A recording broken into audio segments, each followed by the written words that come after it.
سلامونه او وخت مو په خیر. پام راوړم د کندوز راډیو د دې ساعت مهمو وروستۍ خبرونو ته.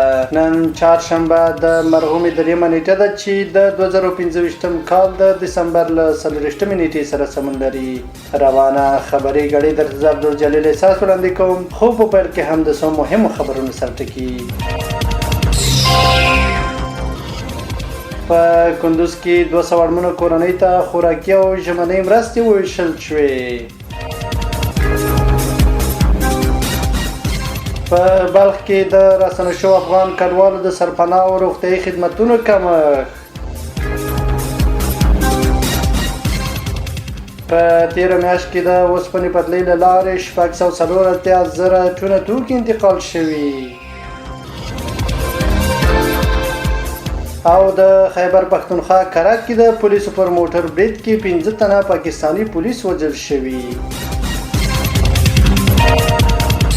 اوس هم بشپړ خبرونه. په کندوز کې 200 اړمنو کورنۍ ته خوراکي او ژمنۍ مرستې وویشل شوې. د کندوز ولایت د پیښو پر وړاندې د مبارزې ریاست د دې ولایت په مرکز کې 200 اړمنو کورنۍ ته خوراکي او غیر خوراکي مرستې ویشلې دي.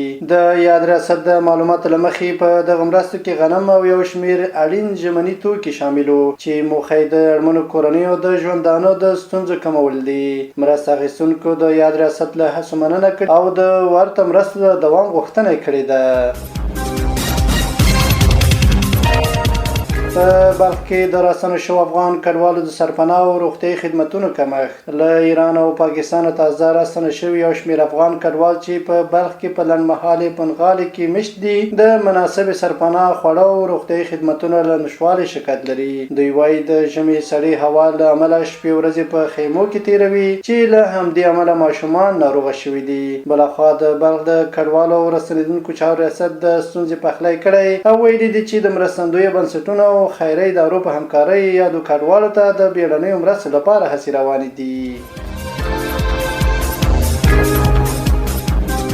د تیره میاشت کې د اوسپنې پټلۍ له لارې 640,000 ټنه توکي انتقال شوي. په تیره میاشت کې د اوسپنې پټلۍ له لارې څه باندې 640,000 ټنه انتقالات ترسره شوي دي. ټولګټو چارو وزارت ویلي چې تیره میاشت د حیرتان اقینې او تورغونډۍ اوسپنې پټلۍ له لارې 640,102 میټریک ټنه توکي لیږدول شوي دي. په یادو توکو کې 1,581 ټنه توکي صادر شوي. دغه وزارت وایي دوی د هرې ورځې په تیرېدو د خپلو چارو د لا پرمختیا او ښه والي لپاره هڅه کوي او موخه یې دا ده چې د هیواد سوداګرو ته ټول اړین امکانات برابر کړي. دغه وزارت وایي دوی د هرې ورځې په تیرېدو د خپلو چارو د لا پرمختیا او ښه والي لپاره هڅه کوي او موخه یې دا ده چې د هیواد سوداګرو ته ټول اړین امکانات برابر کړي او معیاري چوپړتیا وړاندې کړي.